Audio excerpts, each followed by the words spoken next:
Hola a todos y bienvenidos a Cristopedia. Hoy exploraremos una narración profunda del Papa Benedicto XVI que examina la relación entre la superación y el cumplimiento en el cristianismo. Esta obra es significativa porque aborda temas esenciales como el papel de la familia y el sentido del descanso sagrado, además de cómo Jesús, en el Sermón de la Montaña, transforma nuestra comprensión de la ley y la justicia sin destruir sus fundamentos. Prepárense para descubrir el etos radical de las enseñanzas de Jesús y su impacto en nuestra vida actual. No olviden suscribirse al canal para más contenido como este, y comencemos. La Torá del Mesías. Se ha dicho, pero yo os digo. Del Mesías se esperaba que trajera una nueva Torá, su Torá. Es posible que Pablo aluda precisamente a esto cuando, en la carta a los Gálatas, habla de la ley de Cristo en Gálatas, capítulo 6, versículo 2. Su apasionada y gran defensa de la libertad frente a la ley culmina en el 5º capítulo con las siguientes palabras: para que seamos libres nos ha liberado Cristo. Permaneced, pues, firmes y no os dejéis someter de nuevo al yugo de la esclavitud. Sin embargo, más adelante, en Gálatas, capítulo 5, versículo 13, repite la idea: habéis sido llamados a la libertad, y añade: pero no toméis la libertad como pretexto para vuestros apetitos desordenados, más bien, haceos esclavos los unos de los otros por amor. Entonces, Pablo explica qué es la libertad: es libertad para el bien, guiada por el Espíritu de Dios, y es precisamente dejándose guiar por el Espíritu de Dios como se encuentra la forma de liberarse de la ley. Inmediatamente después, Pablo nos muestra el contenido de la libertad del Espíritu y lo que es incompatible con ella. La ley de Cristo es la libertad, esa es la paradoja del mensaje de la carta a los Gálatas. Esa libertad tiene un contenido y una orientación, por lo cual contradice todo aquello que, aparentemente, libera al hombre mientras que, en realidad, lo esclaviza. La Torá del Mesías es completamente nueva y diferente, pero, justamente por eso, da cumplimiento a la Torá de Moisés. Gran parte del Sermón de la Montaña se dedica a este mismo tema. Tras una introducción programática, que son las bienaventuranzas, nos presenta, por así decirlo, la Torá del Mesías.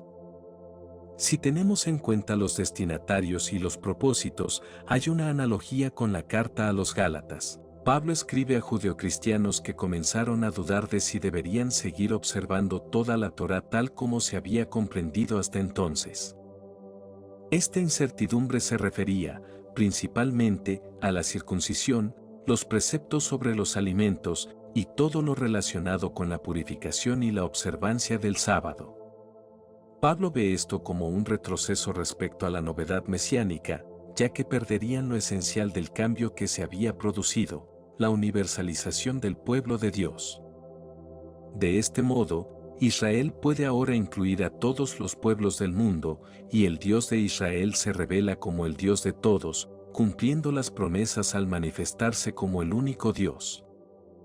Ya no es decisiva la carne, es decir, la descendencia física de Abraham, sino el espíritu, la participación en la herencia de fe y vida de Israel mediante la comunión con Jesucristo, quien espiritualiza la ley y la convierte en un camino de vida abierto a todos. En el Sermón de la Montaña, Jesús habla a su pueblo, Israel, como primer portador de la promesa. Al entregarle la nueva Torá, lo amplía para que tanto Israel como los demás pueblos puedan formar una nueva gran familia de Dios. Mateo escribió su evangelio para judeocristianos y pensando en el mundo judío, con el fin de renovar el impulso que había llegado con Jesús. A través de su evangelio, Jesús habla de manera nueva y constante a Israel. En el contexto histórico de Mateo, se dirige especialmente a los judeocristianos, para que reconozcan la novedad y la continuidad de la historia de Dios con la humanidad, iniciada con Abraham y transformada profundamente por Jesús. Así, encuentran el camino de la vida. Pero, ¿cómo es esa Torá del Mesías? Al inicio, y como encabezado y clave de interpretación, encontramos unas palabras siempre sorprendentes que aclaran de modo inequívoco la fidelidad de Dios a sí mismo y la lealtad de Jesús hacia la fe de Israel. No penséis que he venido a abolir la ley o los profetas, no he venido a abolir, sino a dar plenitud. Os aseguro que antes pasarán el cielo y la tierra que deje de cumplirse hasta la última letra o tilde de la ley. Quien se salte uno solo de los preceptos menos importantes y lo enseñe así a los hombres, será el menos importante en el reino de los cielos. Pero quien los cumpla y enseñe será grande en el reino de los cielos. No se trata de abolir, sino de cumplir, y este cumplimiento exige algo más, no menos, de justicia, como dice Jesús a continuación, os aseguro, si no sois mejores que los letrados y los fariseos, no entraréis en el reino de los cielos. ¿Se trata, entonces, solo de un mayor rigor en la obediencia de la ley? ¿Qué significa esa justicia mayor? Al principio de la relectura, es decir, de la nueva interpretación de partes esenciales de la Torá, se pone el énfasis en la máxima fidelidad y en la continuidad inquebrantable. Sin embargo, al seguir leyendo, notamos que Jesús presenta la relación de la Torá de Moisés con la Torá del Mesías mediante una serie de antítesis. A los antiguos se les ha dicho, pero yo os digo. La figura de Jesús destaca de un modo que ningún maestro de la ley se permitiría. La multitud lo percibe. Mateo nos dice que el pueblo estaba espantado por su manera de enseñar. No enseñaba como los rabinos, sino como alguien que tiene autoridad. Este espanto, término que normalmente se suaviza como asombro, refleja el miedo ante una persona que se atreve a hablar con la autoridad de Dios. Así, Jesús o bien atenta contra la majestad de Dios, lo cual sería terrible, o bien está realmente a la misma altura de Dios, lo que resulta prácticamente inconcebible. ¿Cómo debemos entender, entonces, esta Torá del Mesías? ¿Qué camino nos muestra? ¿Qué nos dice sobre Jesús, sobre Israel, sobre la Iglesia y sobre nosotros mismos?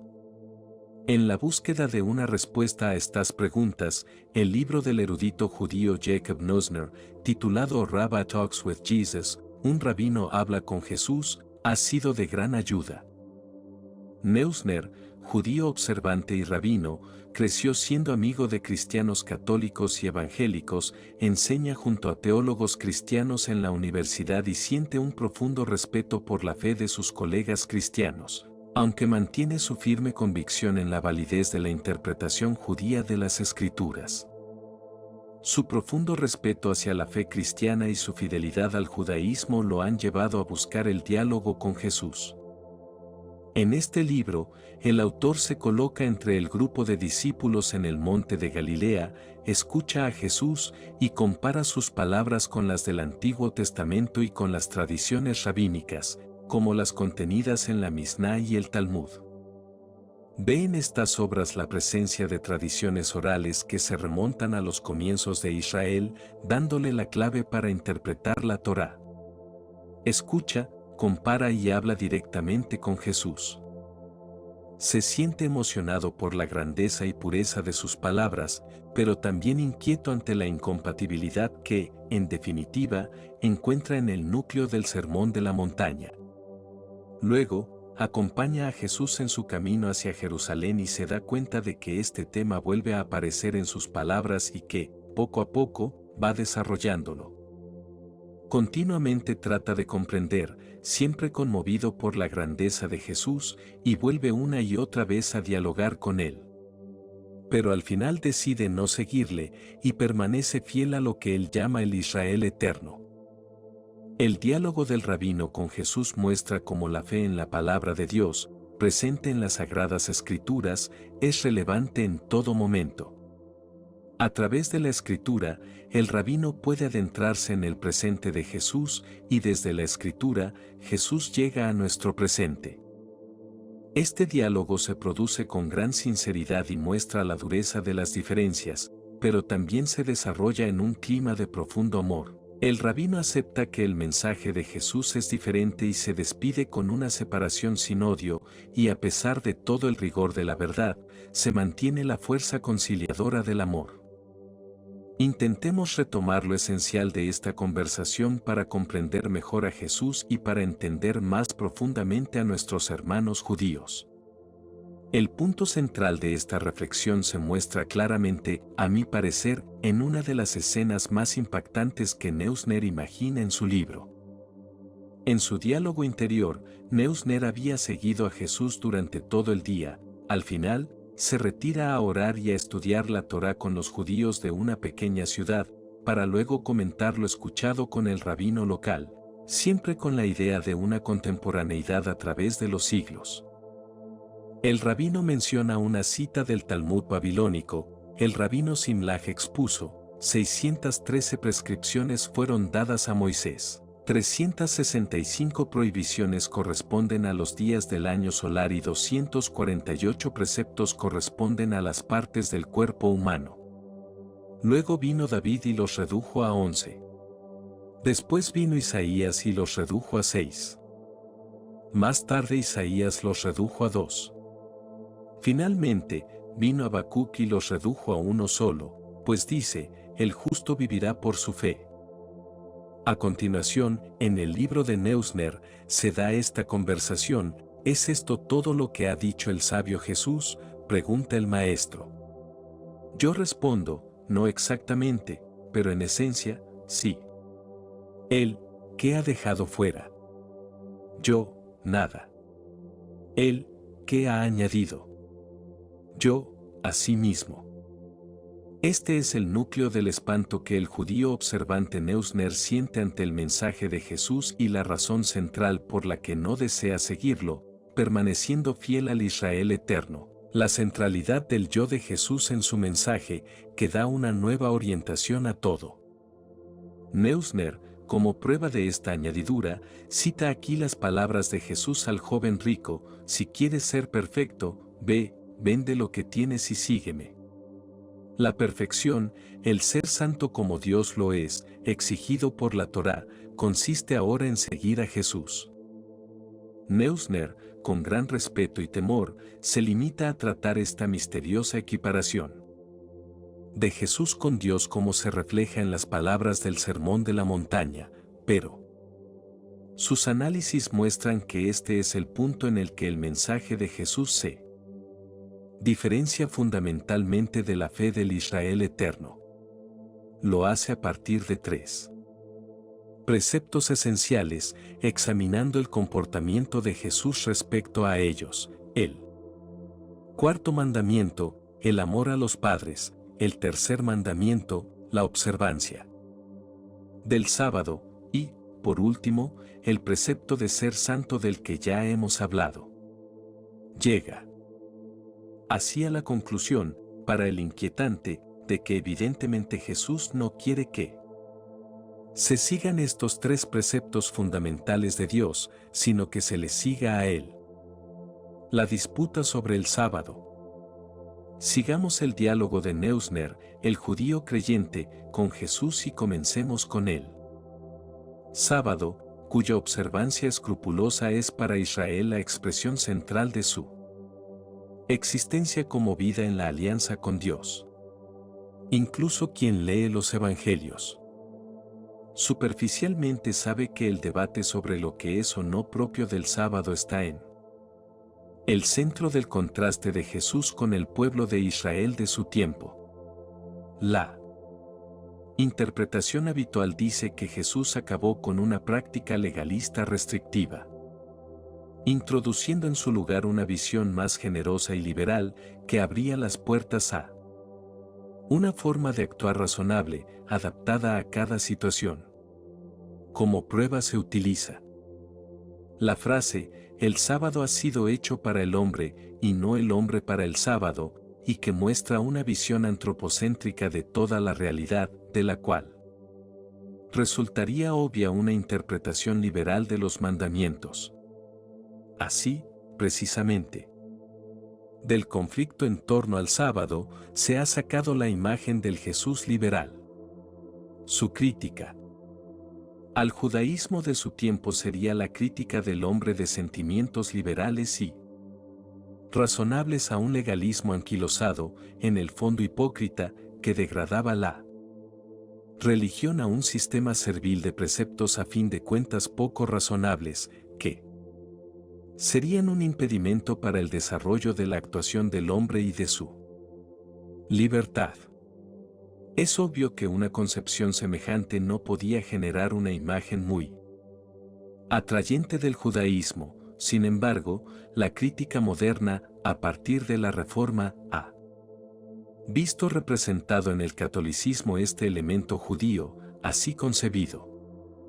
En cualquier caso, aquí se plantea la cuestión de Jesús, quién era realmente y qué es lo que de verdad quería, y también toda la cuestión sobre judaísmo y el cristianismo. ¿Fue Jesús en realidad un rabino liberal, un precursor del liberalismo cristiano? Es el Cristo de la fe y, por consiguiente, toda la fe de la Iglesia, un gran error. Con sorprendente rapidez, Neusner deja a un lado este tipo de interpretación. Puede hacerlo porque pone al descubierto de un modo convincente el verdadero punto central de la controversia. Con respecto a la discusión con los discípulos que arrancaban las espigas, tan solo afirma: lo que me inquieta no es que los discípulos incumplan el precepto de respetar el sábado. Eso sería irrelevante y pasaría por alto el núcleo de la cuestión. Sin duda, cuando leemos la controversia sobre las curaciones en el sábado y los relatos sobre el dolor lleno de indignación del Señor por la dureza de corazón de los partidarios de la interpretación dominante del sábado, podemos ver que en estos conflictos están en juego las preguntas más profundas sobre el hombre y el modo correcto de honrar a Dios. Por tanto, tampoco este aspecto del conflicto es algo simplemente trivial. Pero Neusner tiene razón cuando ve el núcleo de la controversia en la respuesta de Jesús a quien le reprochaba que los discípulos recogieran las espigas en sábado. Jesús defiende el modo con el cual sus discípulos sacian su hambre, primero con la referencia a David, que con sus compañeros comió en la casa del Señor los panes de la ofrenda que ni a él ni a los suyos les estaba permitido comer, sino solo a los sacerdotes. Luego añade: ¿y no habéis leído en la ley que los sacerdotes pueden violar el sábado en el templo sin incurrir en culpa? Pues os digo que aquí hay uno que es más grande que el templo. Si comprendierais lo que significa quiero misericordia y no sacrificio, no condenaríais a los que no tienen culpa. Porque el Hijo del Hombre es Señor del sábado. Neusner añade: él, Jesús, y sus discípulos pueden hacer en sábado lo que hacen, porque se han puesto en el lugar de los sacerdotes en el templo, el lugar sagrado se ha trasladado. Ahora está en el círculo del Maestro con sus discípulos. Aquí nos tenemos que detener un momento para ver lo que significaba el sábado para Israel y entender así lo que está en juego en esta disputa. En el relato de la creación, se dice que Dios descansó el séptimo día. En ese día celebramos la creación, deduce Neusner con razón. Y continúa: no trabajar en sábado significa algo más que cumplir escrupulosamente un rito. Es un modo de imitar a Dios.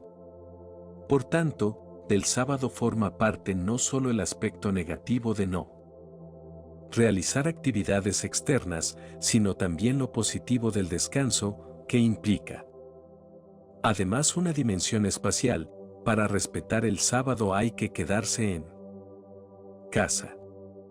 No basta con abstenerse de realizar cualquier tipo de trabajo, también hay que Descansar, restablecer en un día de la semana el círculo de la familia y el hogar.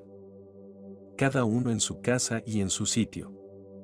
El sábado no es solo un asunto de religiosidad individual, sino el núcleo de un orden social. Ese día convierte al Israel eterno en lo que es, en el pueblo que, al igual que Dios después de la creación, descansa al séptimo día de su creación. Aquí podríamos reflexionar sobre lo saludable que sería también para nuestra sociedad actual que las familias pasaran un día juntas, que la casa se convirtiera en hogar y realización de la comunión en el descanso de Dios. Pero dejemos esta idea de momento y sigamos en el diálogo entre Jesús e Israel, que es también inevitablemente un diálogo entre Jesús y nosotros, así como nuestro diálogo con él. Pueblo judío de hoy. El tema del descanso como elemento constitutivo del sábado permite a Neusner relacionarse con el grito de júbilo de Jesús, que en el Evangelio de Mateo precede a la narración de la recogida de espigas por parte de los discípulos. Es el llamado grito de júbilo mesiánico, que comienza: Te doy gracias, Padre, Señor del cielo y de la tierra, porque has escondido estas cosas a los sabios y entendidos, y se las has revelado a la gente sencilla. En nuestra interpretación habitual, estos aparecen como dos textos evangélicos muy diferentes entre sí. Uno habla de la divinidad de Jesús, el otro de la disputa en torno al sábado. Neusner deja claro que ambos textos están estrechamente relacionados, pues en los dos casos se trata del misterio de Jesús, del Hijo del Hombre, del Hijo por excelencia. Las frases inmediatamente precedentes a la narración sobre el sábado son: Venid a mí todos los que estáis cansados y agobiados, y yo os aliviaré. Cargad con mi yugo y aprended de mí, que soy manso y humilde de corazón, y encontraréis vuestro descanso. Porque mi yugo es llevadero y mi carga ligera. Generalmente, estas palabras son interpretadas desde la idea del Jesús liberal, es decir, desde un punto de vista moralista. La interpretación liberal de la ley que hace Jesús facilita la vida frente al legalismo judío. Sin embargo, en la práctica, esta lectura no resulta muy convincente, pues seguir a Jesús no resulta cómodo, y además Jesús nunca dijo nada parecido. ¿Pero entonces qué? Neusner nos muestra que no se trata de una forma de moralismo, sino de un texto de alto contenido teológico, o, con mayor exactitud, de un texto cristológico. A través del tema del descanso, relacionado con la fatiga y la opresión, el texto se conecta con la cuestión del sábado. El descanso del que se trata ahora tiene que ver con Jesús. Las enseñanzas de Jesús sobre el sábado aparecen en perfecta consonancia con este grito de júbilo y con las palabras del Hijo del Hombre como Señor del sábado. Neusner resume el contenido de toda la cuestión: mi yugo es ligero, yo os doy descanso. El Hijo del Hombre es el verdadero Señor del sábado. Pues el Hijo del Hombre es ahora el sábado de Israel, es nuestro modo de comportarnos como Dios. Ahora Neusner puede decir con más claridad que antes: no es de extrañar, por tanto, que el Hijo del Hombre sea Señor del sábado. No es porque haya interpretado de un modo liberal las restricciones del sábado. Jesús no fue simplemente un rabino reformador que quería hacer la vida más fácil a los hombres. No, aquí no se trata de aligerar una carga. Está en juego la reivindicación de autoridad por parte de Jesús. Ahora Jesús está en la montaña y ocupa el lugar de la Torá. El diálogo del judío observante con Jesús llega aquí al punto decisivo. Desde su exquisito respeto, el rabino no pregunta directamente a Jesús, sino que se dirige al discípulo de Jesús: ¿es realmente cierto que tu maestro, el Hijo del Hombre, es el Señor del sábado? Y, como antes, vuelve a preguntar: ¿tu maestro es Dios? Con ello se pone al descubierto el auténtico núcleo del conflicto. Jesús se ve a sí mismo como la Torá, como la palabra de Dios en persona. El grandioso prólogo del Evangelio de Juan: en el principio ya existía la palabra, y la palabra estaba junto a Dios, y la palabra era Dios. No dice otra cosa que lo que dice el Jesús del Sermón de la Montaña y el Jesús de los Evangelios sinópticos. El Jesús del cuarto Evangelio y el Jesús de los Evangelios sinópticos es la misma e idéntica persona, el verdadero Jesús histórico. El núcleo de las disputas sobre el sábado es la cuestión sobre el Hijo del Hombre, la cuestión referente a Jesucristo mismo. Vemos cuánto se equivocaban Arnak y la exégesis liberal que le siguió, con la idea de que en el Evangelio de Jesús no tiene cabida el Hijo, no tiene cabida Cristo. En realidad, Él es siempre su centro. Debemos fijarnos en otro aspecto de la cuestión, que encontraremos más claramente al tratar el cuarto mandamiento. Lo que al rabino Neusner le inquieta del mensaje de Jesús sobre el sábado no es solo la centralidad de Jesús mismo, la expone claramente, pero no es eso lo que objeta, sino sus consecuencias para la vida concreta de Israel. El sábado pierde su gran función social, que es uno de los elementos primordiales que mantienen unido al pueblo de Israel como tal. Hacer de Jesús el centro rompe esta estructura sacra y pone en peligro un elemento esencial para la cohesión del pueblo. La reivindicación de Jesús comporta que la comunidad de los discípulos de Jesús es el nuevo Israel. ¿Acaso no debe inquietar esto a quien lleva en el corazón al Israel eterno? También se relaciona con la cuestión sobre la pretensión de Jesús de ser el mismo la Torá y el templo en persona, el tema de Israel y la comunidad viva del pueblo, en la cual se realiza la palabra de Dios. Neusner ha destacado precisamente este segundo aspecto en la parte más extensa de su libro. Ahora se plantea también para el cristiano la siguiente cuestión: ¿era justo poner en peligro la gran función social del sábado, romper el orden sacro de Israel en favor de una comunidad de discípulos que solo se puede definir, por así decirlo, a partir de la figura de Jesús? Esta cuestión se pudo y se puede aclarar solo en la comunidad de discípulos que se ha ido formando, la Iglesia. Pero no podemos seguir aquí su desarrollo. La resurrección de Jesús el primer día de la semana hizo que, para los cristianos, ese primer día, el comienzo de la creación, se convirtiera en el día del Señor, en el cual confluyeron por sí mismos, mediante la comunión de la mesa con Jesús, los elementos esenciales del sábado veterotestamentario. En el curso de este proceso, la Iglesia asumió de modo nuevo la función social del sábado, orientada siempre al Hijo del Hombre. Esto se vio claramente cuando Constantino, en su reforma jurídica de inspiración cristiana, asoció a este día algunas libertades para los esclavos e introdujo así en el sistema legal basado en principios cristianos el Día del Señor como el Día de la Libertad y el Descanso. Me parece sumamente preocupante que los modernos liturgistas quieran dejar de nuevo a un lado esta función social del domingo, que está en continuidad con la Torá de Israel, considerándola una desviación de Constantino. Pero aquí se plantea todo el problema de las relaciones entre fe y orden social, entre fe y política. A esto prestaremos atención en el próximo párrafo. El cuarto mandamiento: la familia, el pueblo y la comunidad de los discípulos de Jesús.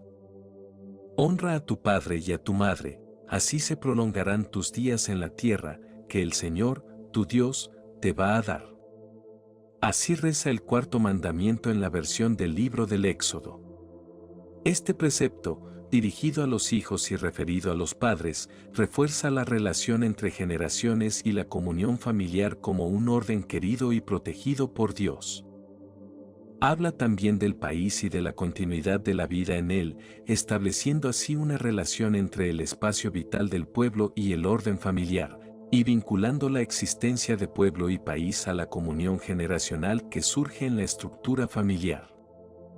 El rabino Neusner tiene razón al ver en este mandamiento el núcleo íntimo del orden social, la cohesión del Israel eterno, esta familia viva y real de Abraham y Sara, Isaac y Rebeca, Jacob, Lea y Raquel.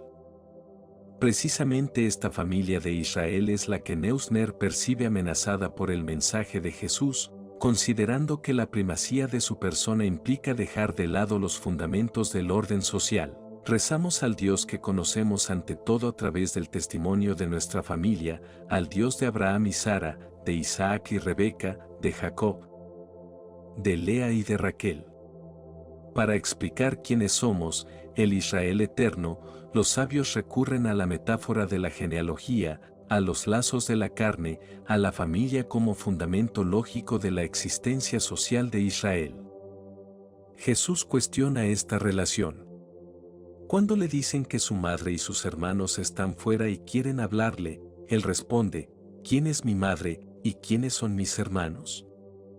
Y señalando a sus discípulos, dijo, estos son mi madre y mis hermanos. El que cumple la voluntad de mi Padre del cielo, ese es mi hermano, mi hermana y mi madre. A la vista de este texto, Neusner pregunta, ¿acaso no me enseña Jesús a violar uno de los dos preceptos que se refieren al orden social? El reproche es doble. Primero, se trata del aparente individualismo en el mensaje de Jesús. Mientras que la Torá presenta un orden social claro, y dota al pueblo de una estructura jurídica y social aplicable en tiempos de paz o de guerra, en política justa y en la vida diaria, esto parece faltar en Jesús. Seguir a Jesús no implica una estructura social realizable en el plano político. Desde el Sermón de la Montaña, se dice con razón, no se puede construir un estado u orden social. Su mensaje parece estar en otro nivel. Así, se dejan de lado los ordenamientos de Israel que han garantizado su existencia durante milenios y a través de la historia. Esta nueva interpretación del cuarto mandamiento no afecta solo a la relación entre padres e hijos, sino a toda la estructura social del pueblo de Israel. Esta transformación en el ámbito social se justifica en la pretensión de Jesús de ser, junto a la comunidad de sus discípulos, el origen y centro de un nuevo Israel. Estamos de nuevo ante el yo de Jesús, que habla al mismo nivel que la Torá, al mismo nivel de Dios. Ambas esferas, el cambio en la estructura social, es decir, la transformación del Israel eterno en una nueva comunidad y la reivindicación de Jesús de ser Dios, están directamente relacionadas. Neusner no opta por el camino fácil en su crítica. Recuerda que también los discípulos de la Torá eran invitados por sus maestros a dejar su casa y familia y, durante largos periodos de tiempo, debían dar la espalda a su esposa e hijos para dedicarse enteramente al estudio de la Torá. La Torá se pone entonces en el lugar de la genealogía y el maestro de la Torá adquiere un nuevo linaje. Así, la exigencia de Jesús de fundar una nueva familia parece estar en el marco de lo permitido en las escuelas de la Torá, dentro del Israel eterno. Sin embargo, hay una diferencia fundamental.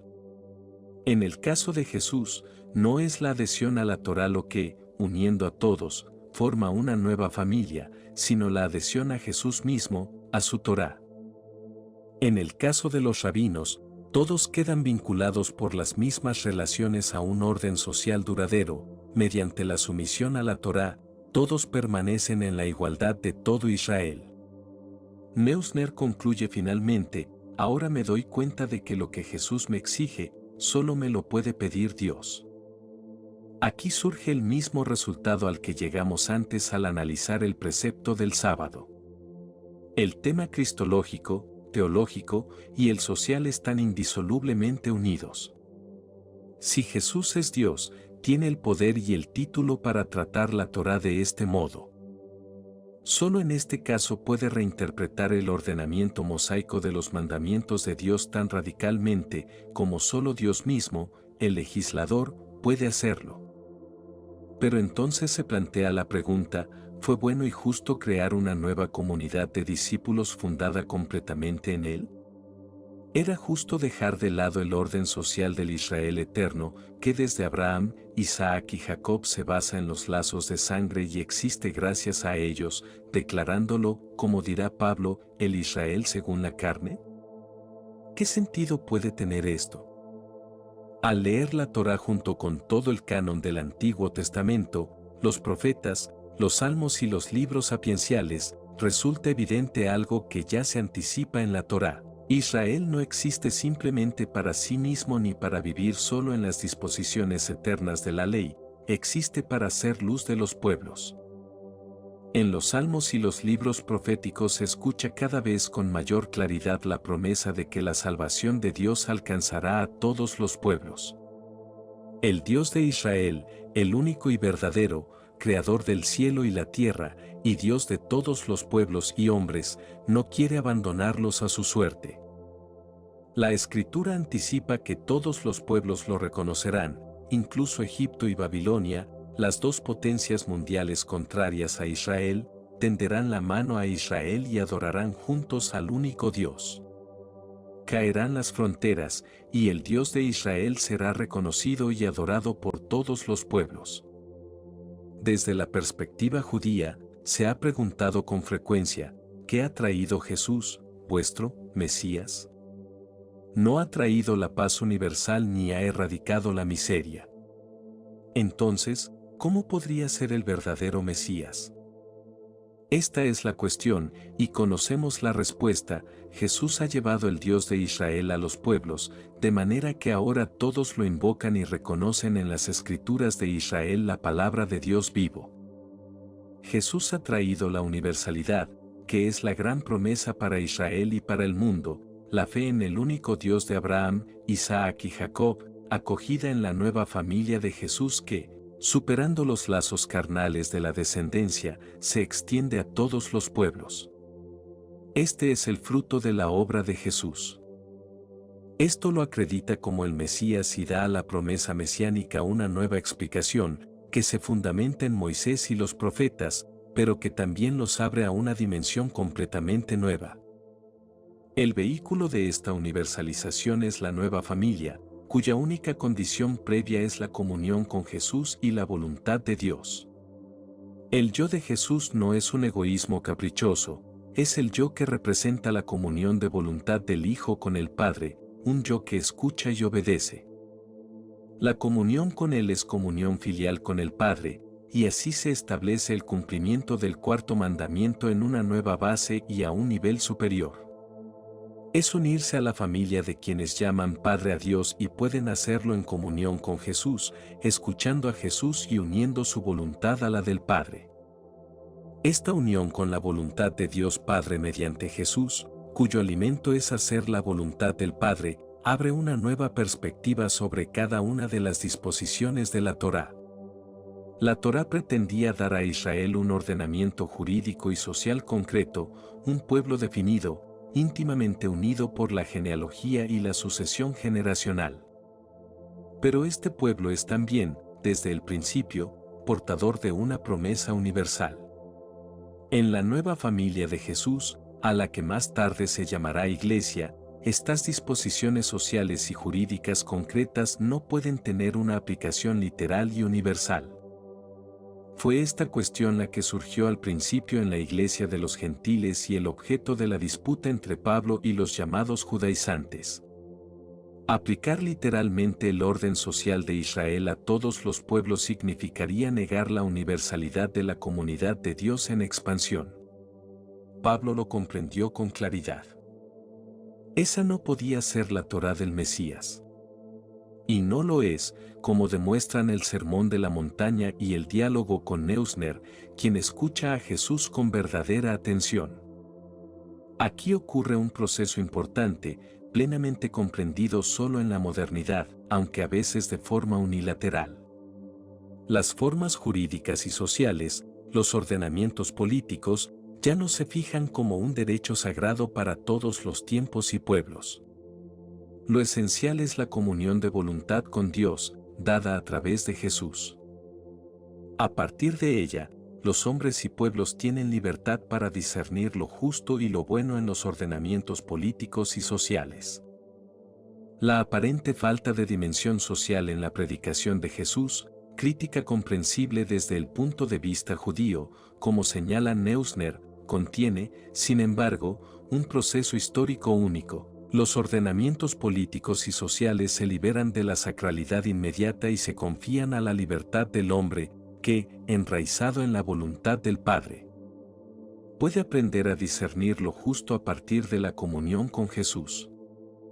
Así llegamos de nuevo a la Torá del Mesías, a la carta a los Gálatas: habéis sido llamados a la libertad, una libertad no ciega ni arbitraria, sino iluminada y fundamentada en la comunión con Jesús y, por ende, con Dios mismo. Es una libertad que edifica lo que la Torá pretende, universalizándola desde su interior y llevándola así a su cumplimiento. No obstante, esta libertad se ha despojado de la mirada de Dios y de la comunión con Jesús. La libertad para la universalidad y la justa laicidad del Estado se han convertido en un laicismo en el que parecen primar el olvido de Dios y la búsqueda del éxito. Para el cristiano, la Torá sigue siendo una referencia decisiva y la búsqueda de la voluntad de Dios, una guía orientadora para su razón, sin la cual corre el riesgo de la ceguera moral. La universalización de la fe y la esperanza de Israel, junto a la liberación de la letra hacia una nueva comunión con Jesús, depende de la autoridad de Jesús como Hijo. Esta liberación pierde su fundamento si Jesús se interpreta simplemente como un rabino reformista liberal. Su mensaje entonces sería solo una opinión de maestro y no tendría impacto histórico. La universalidad y la nueva libertad necesarias para llevarla a cabo solo son posibles a través de una mayor obediencia, apoyadas en una autoridad divina igual a la del texto original. La familia universal es el objetivo de la misión de Jesús, pero su autoridad divina, su ser hijo en comunión con el Padre, es lo que permite este salto sin traición ni arbitrariedad. Neusner pregunta a Jesús: ¿quieres inducirme a incumplir mandamientos de Dios? Si Jesús no habla con la autoridad del Hijo, si su interpretación no es el comienzo de una nueva comunidad fundada en libre obediencia, entonces la conclusión es inevitable: induciría a desobedecer el precepto divino. Para el cristianismo de todos los tiempos, es fundamental tener muy presente la relación entre la superación, Übertretung, que no es transgresión, Übertretung, y el cumplimiento. Neusner critica con determinación, aunque con gran respeto por Jesús, como ya hemos visto, la disolución de la familia que percibe en la exigencia de Jesús de violar el cuarto mandamiento. Lo mismo aplica para la amenaza al sábado, que representa un eje del orden social de Israel. Sin embargo, Jesús no desea suprimir la familia ni el propósito del sábado conforme a la creación, pero debe establecer para ambos un espacio nuevo, más amplio. Es cierto que, con su invitación a ser junto a Él, a través de la obediencia común al Padre, miembros de una familia nueva y universal, rompe en un primer momento el orden social de Israel. Pero tanto para la iglesia naciente como para la posterior, ha sido esencial desde el principio defender la familia como el corazón de todo orden social y comprometerse en la aplicación del cuarto mandamiento en toda la extensión de su significado. Hoy en día, vemos cómo la lucha de la iglesia continúa centrada en este punto. De igual manera, se comprendió rápidamente que el contenido esencial del sábado debía ser redimensionado en el día del Señor. La defensa del domingo sigue siendo uno de los grandes retos de la Iglesia en un contexto de disgregación del ritmo temporal que rige la comunidad. La correcta conexión entre el Antiguo y el Nuevo Testamento ha sido, y sigue siendo, un elemento constitutivo para la Iglesia. Las palabras del resucitado subrayan que Jesús solo puede entenderse en el contexto de la ley y los profetas y que su comunidad solo puede vivir en este contexto, comprendido adecuadamente. Al respecto, dos peligros contrapuestos han amenazado a la Iglesia desde el principio, y siempre lo harán. Por una parte, un falso legalismo, contra el cual Pablo lucha y que en toda la historia aparece bajo el desafortunado nombre de judaísmo. Por otra parte, el rechazo de Moisés y los profetas, o del Antiguo Testamento, formulado por primera vez por Marción en el siglo II, es una de las grandes tentaciones de la época moderna. No es casual que Arnac, como principal representante de la teología liberal, haya exigido finalmente realizar la herencia de Marción para así liberar al cristianismo del lastre del Antiguo Testamento. También se observa la tentación actual de interpretar el Nuevo Testamento de un modo puramente espiritual, sin ninguna relevancia social o política. Por el contrario, las teologías políticas de diverso tipo constituyen una teologización de una única solución política, oponiéndose así a la novedad y amplitud del mensaje de Jesús. No obstante, sería erróneo ver estas tendencias como una judaización del cristianismo, pues Israel relaciona su obediencia a las disposiciones concretas de orden social de la Torá con la pertenencia a la comunidad genealógica del Israel eterno, sin proclamarla como receta política universal. En síntesis, sería provechoso para el cristianismo considerar con respeto esa obediencia de Israel para entender mejor los grandes imperativos del Decálogo, que el cristianismo debe traducir en el ámbito de la familia universal de Dios y que Jesús, como el nuevo Moisés, nos ha dado. En él vemos realizada la promesa de Moisés: el Señor tu Dios suscitará en medio de tus hermanos un profeta como yo, Deuteronomio capítulo 18, versículo 15. Compromiso y radicalidad profética.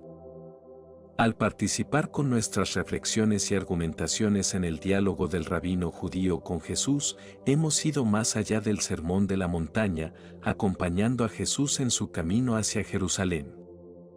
Pero debemos regresar a las antítesis del sermón de la montaña, donde Jesús retoma temas del segundo bloque del Decálogo, contraponiendo a las antiguas disposiciones de la Torá una nueva radicalidad de la justicia ante Dios. No solo no matar, sino buscar la reconciliación con el hermano con quien se está en conflicto, no más divorcios. No solo igualdad en el derecho, ojo por ojo, diente por diente, sino soportar sin responder al golpe, amar no solo al prójimo, sino también al enemigo. La sublime ética que se revela aquí siempre conmoverá a personas de toda procedencia, impresionándolas como el culmen de la grandeza moral. Pensemos, por ejemplo, en la admiración que el Mahatma Gandhi sentía por Jesús, basada precisamente en estos textos. Pero, ¿es esto realista? ¿Es legítimo actuar realmente así? ¿Algunos aspectos específicos de lo planteado no destruyen acaso, como argumenta Neusner, cualquier orden social concreto? ¿Es posible, de esta forma, crear una comunidad, un pueblo? La investigación exegética reciente ha avanzado significativamente en esta cuestión al estudiar minuciosamente la estructura interna de la Torá y sus preceptos. Para nuestra cuestión es especialmente importante el análisis del denominado Código de la Alianza, en Éxodo capítulo 20, versículo 22 hasta el capítulo 23, versículo 19. En este código de leyes pueden distinguirse dos tipos de derecho: el derecho casuístico y el apodíctico. El derecho casuístico incluye normas que regulan asuntos muy específicos, disposiciones sobre la posesión y liberación de esclavos, lesiones físicas causadas por personas o animales, compensaciones en casos de robo, entre otras. Aquí no se mencionan motivaciones teológicas, sino sanciones específicas proporcionadas al daño causado. Estas normas constituyen un derecho pragmático que sirve para formar un orden social realista y se adapta a las posibilidades concretas de una sociedad en una situación histórica y cultural específica. Este derecho, aunque basado en la fe en el Dios que se revela en el Sinaí, no es directamente derecho divino, sino un derecho elaborado a partir del criterio fundamental del derecho divino, y por ello puede evolucionar y ser corregido. En efecto, un orden social debe adaptarse a diferentes situaciones históricas y orientarse hacia lo posible, sin perder de vista el criterio ético que da al derecho su carácter. Dentro de la legislación veterotestamentaria, las disposiciones del derecho apodíctico se presentan como principios inmutables en nombre de Dios. La crítica de los profetas hacia ciertas normas jurídicas se apoyaba en estas grandes normas y, a partir de ellas, Cuestionaba prácticas legales concretas para hacer valer el núcleo esencial del derecho divino como criterio de cualquier desarrollo o orden social. Franz Krusemann ha denominado a estas disposiciones del derecho apodíctico como metanormas, las cuales representan un criterio frente a las normas del derecho casuístico. Esta relación entre derecho casuístico y derecho apodíctico podría definirse, según Krusemann, mediante el concepto de reglas y principios. Dentro de la Torá misma, y en el diálogo entre ley y profetas, vemos ya la contraposición entre un derecho casuístico adaptable y los principios inmutables del derecho divino, a los que las normas prácticas deben someterse, desarrollarse y corregirse. En las antítesis del Sermón de la Montaña, Jesús se presenta no como un rebelde o liberal, sino como el intérprete profético de la Torá, quien no la suprime, sino que la cumple al dar a la razón humana espacio para su responsabilidad histórica. Así, el cristianismo debe reelaborar constantemente sus ordenamientos sociales, ajustándose a nuevas situaciones y corrigiendo lo previamente establecido. En la estructura intrínseca de la Torá y en el mensaje de Jesús, la Iglesia encuentra al mismo tiempo el espacio para los desarrollos históricos y la base estable que garantiza la dignidad humana desde la dignidad de Dios. En esta narración del Papa Benedicto XVI hemos explorado la profunda interconexión entre la superación y el cumplimiento en el cristianismo, así como el llamado a vivir una justicia radical que transforma nuestras relaciones y nuestra sociedad. A través del análisis del Sermón de la Montaña, se destaca la importancia de la familia y el descanso sagrado, recordándonos que el amor a Dios y al prójimo son inseparables. Si este contenido resonó contigo, te invito a suscribirte a Cristopedia para seguir profundizando en temas que nutren nuestra fe. Que Dios te bendiga.